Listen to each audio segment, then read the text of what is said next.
மகாகவி பாரதி சுதந்திரக் காற்றின் கவிஞன்.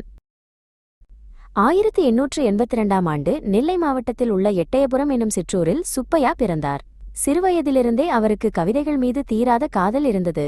அவரது தந்தை சின்னசாமி ஐயர் தன் மகன் பெரிய கணித மேதையாக வேண்டும் என்று விரும்பினார். ஆனால் சுப்பையாவோ இயற்கையையும் தமிழையும் நேசித்தார். காற்றிலும் மழையிலும் அவர் கவிதைகளை கண்டார். சுப்பையாவிற்கு வெறும் 11 வயதுதான். எட்டயபுர மன்னரின் அரசவையில் பெரிய வித்துவான்கள் கூடியிருந்தனர். அங்கே சிறுவன் சுப்பையா தனது கவித்திறமையால் அனைவரையும் வியக்க வைத்தார். அவனது அறிவையும் ஆற்றலையும் கண்ட அறிஞர்கள் அவருக்கு பாரதி என்ற பட்டத்தை வழங்கினர். அன்று முதல் அவர் சுப்பிரமணிய பாரதி என்று அழைக்கப்பட்டார். பாரதிக்கு திருமணம் நடந்தது. அவரது மனைவியின் பெயர் செல்லம்மாள். செல்லம்மாள் பாரதிக்கு ஒரு துணையாக மட்டுமல்லாமல் அவரது லட்சியங்களுக்கு பெரும் பலமாகவும் இருந்தார். பாரதி தனது கவிதைகளில் பெண்களின் விடுதலை பற்றியும் சமத்துவம் பற்றியும் பேசத் தொடங்கினார். குடும்ப வாழ்க்கையிலும் அவர் ஒரு புரட்சியாளராகவே வாழ்ந்தார். பாரதி காசிக்குச் சென்றார். அங்குதான் அவரது தோற்றத்தில் ஒரு பெரிய மாற்றம் ஏற்பட்டது. அவர் தனது மீசையை வளர்த்தார். தலையில் ஒரு முண்டாசு தலைப்பாகை கட்டிக்கொண்டார். கங்கை கரையில் அமர்ந்து உலக நடப்புகளை கவனித்தார். வடநாட்டு பழக்க வழக்கங்களும் தேசப்பற்றும் அவரிடம் ஊற்றெடுத்தன. அங்கே அவர் பல மொழிகளை கற்றுக்கொண்டார். சென்னை திரும்பிய பாரதி சுதேசமித்திரன் என்ற இதழில் உதவி ஆசிரியராக பணியில் சேர்ந்தார். பேனாவை ஆயுதமாக ஏந்தினார். அவரது எழுத்துக்கள் மக்களிடையே சுதந்திர தீயை மூட்டின. சுப்பிரமணிய ஐயர் போன்ற பெரிய மனிதர்களுடன் இணைந்து நாட்டு விடுதலைக்காக உழைத்தார்.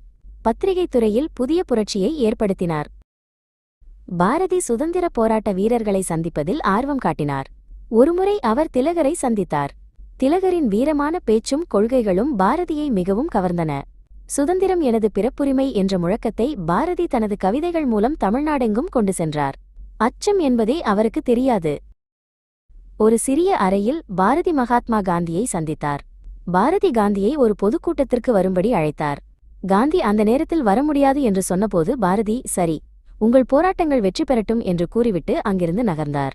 காந்தி பாரதியின் துணிச்சலைக் கண்டு வியந்து போனார். இவரை பத்திரமாக பாதுகாக்க வேண்டும் என்று அவர் கூறினார். பாரதி வறுமையில் வாடினார். வீட்டில் சாப்பிட உணவு இல்லாத நேரத்திலும் தான் எழுதிய கவிதைகளை காசுக்காக விற்க அவர் விரும்பவில்லை. நாட்டுப்பற்று மிக்க தனது பாடல்களை மக்களுக்கு இலவசமாக வழங்கினார். ஒருமுறை வீட்டிலிருந்த கொஞ்சூண்டு அரிசியையும் காக்கைகளுக்கு போட்டுவிட்டு அவை உண்பதைக் கண்டு மகிழ்ந்து பாடினார். பிரிட்டிஷ் ஆட்சியினரின் கைது நடவடிக்கையிலிருந்து தப்பிக்க பாரதி புதுச்சேரிக்குச் சென்றார். அங்கே அவர் 10 ஆண்டுகள் தலைமறைவாக வாழ்ந்தார். வறுமை வாட்டிய போதும் அங்கிருந்தே குயில் பாட்டு, பாஞ்சாலி சபதம் போன்ற சிறந்த படைப்புகளை உருவாக்கினார். அச்சமில்லை அச்சமில்லை என்று பாடி தமிழ் இளைஞர்களை தட்டி எழுப்பினார்.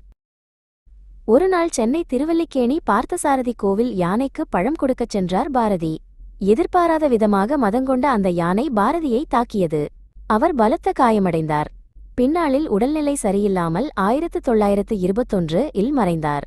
அவர் மறைந்தாலும் அவரது பாரத சமுதாயம் வாழ்கவே என்ற முழக்கம் இன்றும் ஒவ்வொரு தமிழனின் இதயத்திலும் ஒலித்துக் கொண்டே இருக்கிறது.